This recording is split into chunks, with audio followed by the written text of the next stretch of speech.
charged wire. Electric field intensity due to an infinitely long charged wire.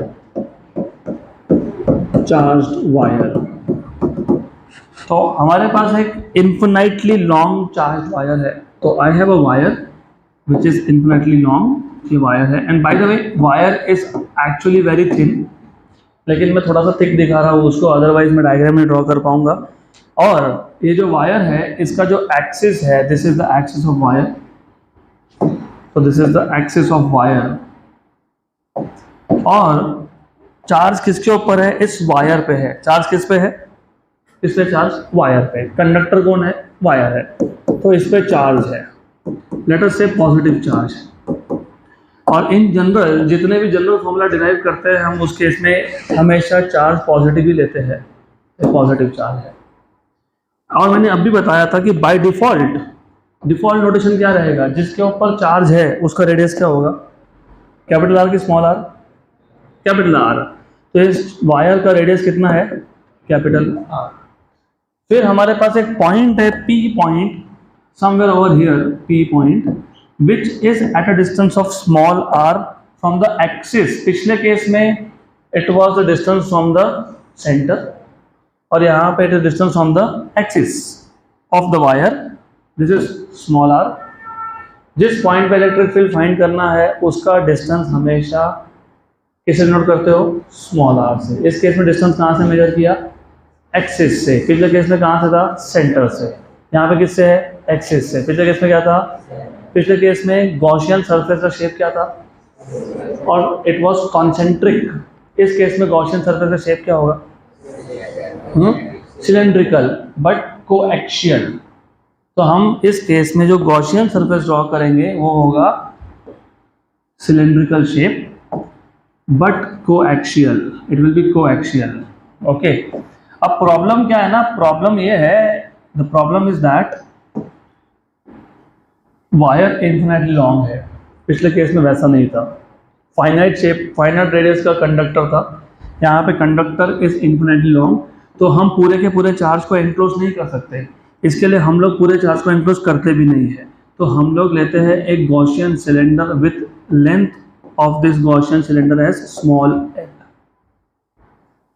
Right. थोड़ा सा difference है. The difference is in the previous case क्योंकि conductor जो था वो finite radius का स्फीयर था, तो उस केस में हमने पूरे के पूरे चार्ज को एनक्लोज कर लिया था.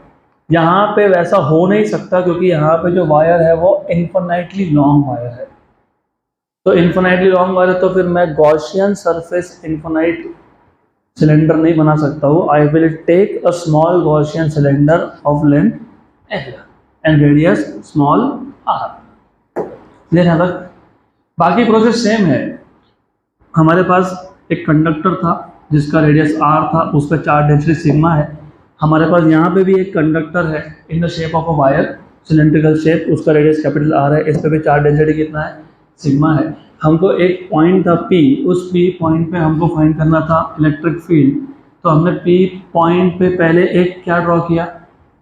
Gaussian surface. और वहाँ पे वो गॉसियन सरफेस कौन था? Gaussian sphere. यहाँ पे भी क्या किया? एक गॉसियन सरफेस ड्रॉ किया, लेकिन यहाँ पे गॉसियन सरफेस कौन है? सिलेंडर. तो दिस इज गॉसियन सिलेंडर. उसके बाद हमने P पॉइंट पे एक एरिया एलिमेंट लिया था. We have taken a small area element at point P. पिछले केस में भी वैसा था, यहाँ पे भी वैसा है. फिर आपने बोला था कि ये जो P पॉइंट है इस पे electric field is radially outwards. तो यहाँ पे भी आउटवर्ड्स है फॉर द सेम रीजन क्योंकि पॉजिटिव चार्ज का इलेक्ट्रिक फील्ड होता है अवे. तो यहाँ पे भी इलेक्ट्रिक फील्ड का डायरेक्शन है रेडियली अवे. तो P पॉइंट पे electric field is directed away from it. उसके बाद आपने बोला था कि ds, ये जो एरिया एलिमेंट तुमने लिया है ds, इसका direction is normal to the ds. तो यहाँ पे भी वही है, normal to the ds. And then of course in this case also because of the symmetry E bar and ds bar have same direction, have same directions. अब क्योंकि direction same है तो एंगल कितना है 0, तो cos थीटा कितना आ जाएगा 1, cos 0 is 1।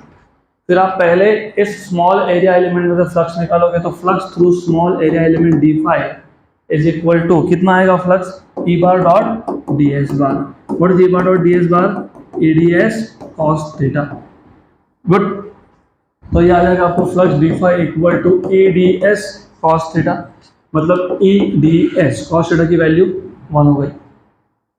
अब ऐसे एरिया एलिमेंट इस पूरे गॉसियन सरफेस पे हर जगह पे है, यहाँ है, यहाँ भी है और नीचे भी है, तो हर जगह पे है। तो you have something like this, हर जगह पे ऐसे गॉसियन सरफेसेस आपको मिलेंगे, मतलब एलिमेंट्स मिलेंगे। तो you will have small elements everywhere. अब एक कंफ्यूजन ये होता है कि हमने सिर्फ साइड्स में क्यों लिया, हमने इसमें क्यों नहीं लिया? क्योंकि वहाँ का फ्लक्स कंट्रीब्यूट करेगा ही नहीं, क्योंकि फ्लक्स बाय डेफिनेशन क्या है? Field lines passing normal. Electric field का डायरेक्शन क्या है? अवे। तो इलेक्ट्रिक फील्ड कैसा है? ऐसा जा रहा है। कैसा जा रहा है? ऐसा जा रहा है। तो जो साइड फेसेस है, सर्कुलर फेसेस, उसको इलेक्ट्रिक फील्ड लाइंस नॉर्मल है कि पैरेलल है? नॉर्मल है कि पैरेलल है? पैरेलल है। तो पैरेलल बाय डेफिनेशन फ्लक्स में आता ही नहीं है, इसके लिए साइड फेसेस का टेंशन लेना ही नहीं है। Good, then what will be total flux through this Gaussian surface? So total flux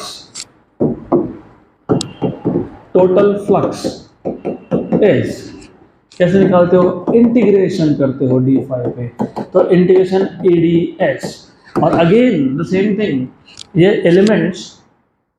elements तुमने कहीं भी लिए होते तो डिस्टेंस क्या होता? सेम, और एरिया एलिमेंट का एरिया क्या होता? सेम। तो ई क्या है? कांस्टेंट है, right?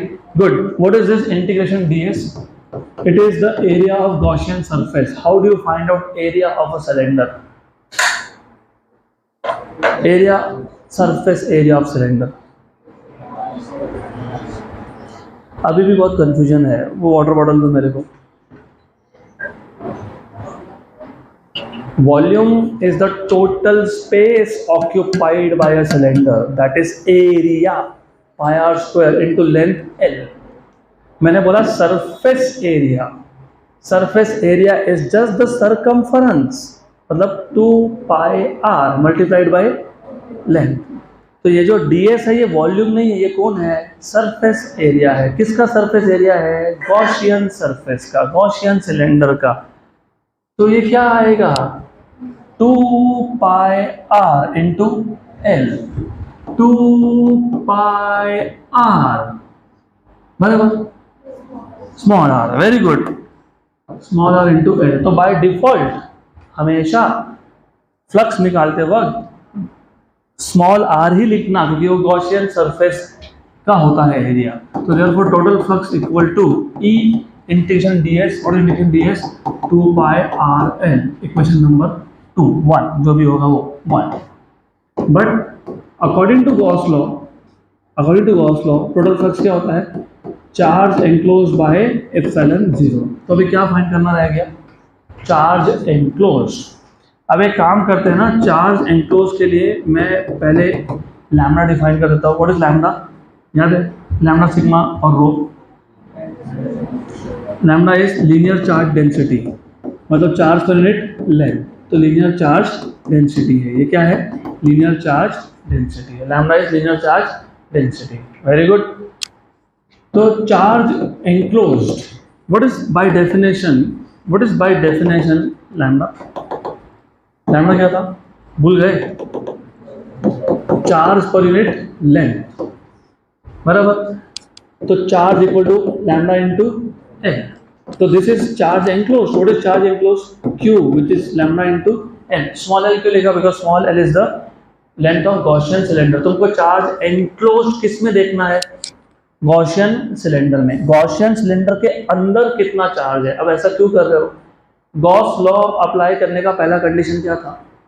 Charge should be enclosed. और ये वायर कैसा था? इन्फिनाइट था। तो तुमने इन्फिनाइट वायर का चार्ज तो ले नहीं सकते, तो तुमने क्या ड्रॉ किया? गॉसियन सिलेंडर, उसका लेंथ क्या है, फाइनाइट। तो गॉस लॉ अप्लाई करते वक्त तुम चार्ज किसके अंदर देख रहे हो, गॉसियन सिलेंडर के अंदर। तो चार्ज एनक्लोज किस में देखना है, गॉसियन सिलेंडर के अंदर। तो लेंथ भी किसका लेंगे, गॉसियन सिलेंडर का। Equation number 3। तो अभी इक्वेशन नंबर 3 और इक्वेशन नंबर 1 कहाँ सब्स्टिट्यूट करोगे, 2 में। तो from 1, 2 and 3, from equation number 1, 2 and 3, 1 2 3, 2 क्या है, phi equal to charge enclose by epsilon 0, लेकिन फाई क्या है, E into 2 pi RL equal to charge enclose वो कितना है, लैम्डा L अपॉन क्या आएगा, एप्सिलॉन 0।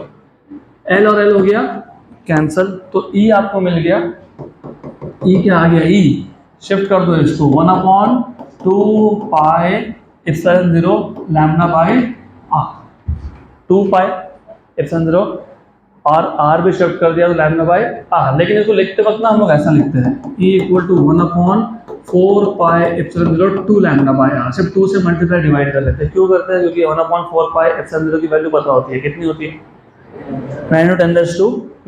तो what is electric field at a point outside infinitely long charge wire, 1 upon 4 pi epsilon 0 2 lambda by R, where lambda is linear charge density। तो ये है आपका for R greater than capital R। तो जैसे पिछले केस में 2 स्पेशल केसेस थे, यहाँ पे भी 2 स्पेशल केसेस बनेंगे आपके। Special case number 1, special case number 1,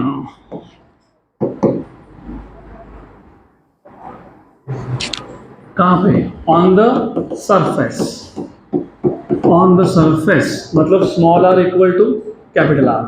मतलब बेसिकली ऐसा है, ये जो वायर था, ये जो वायर था, इस वायर के ऊपर ही तुम इलेक्ट्रिक फील्ड फाइंड कर रहे हो। You are trying to find out what is electric field on the wire itself. ठीक है, I just draw the wire again. तो in the first case we have found out what is electric field outside the wire.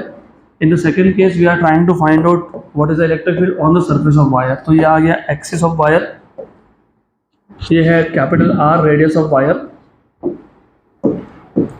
और अगर मुझे इसी के ऊपर P point लेना है तो गॉसियन सरफेस का रेडियस भी कितना हो जाएगा, स्मॉल r। क्या हो जाएगा, स्मॉल r। तो इस केस में तुम स्मॉल r इक्वल टू क्या लिखोगे, कैपिटल R। तो what is the electric field at the surface, क्या आएगा, 1 upon 4 pi epsilon 0 2 lambda by capital R। सिर्फ स्मॉल r की जगह पे क्या लिखोगे, capital R। And special case number 2, number 2, inside. Inside क्या होता है, 0। तो इनसाइड मतलब small r is less than capital R। In this case electric field क्या आएगा, इनसाइड क्या आएगा, 0।